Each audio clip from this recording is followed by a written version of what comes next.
দর্শক স্বাগত জানাই সময়ের কণ্ঠস্বর থেকে।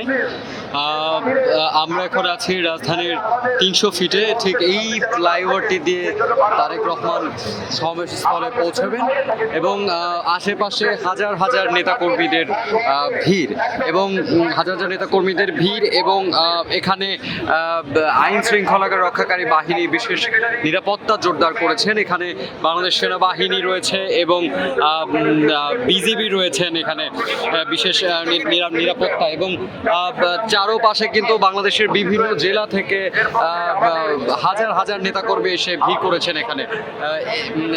এখানে এবং আমরা যতদূর জানি যে তারেক রহমান সিলেট বিমানবন্দরে তারেক রহমান রওনা দিয়েছেন ঢাকার উদ্দেশ্যে এবং কিছুক্ষণের মধ্যেই তারেক রহমান সমাবেশস্থলে আসবেন বলে জানিয়েছেন, বিএনপি থেকে জানানো হয়েছে এরকমটাই।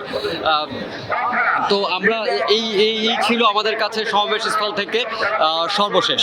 মোহাম্মদ ইউসুফ কামাল আপনাদের সঙ্গে ছিলাম এতক্ষণ।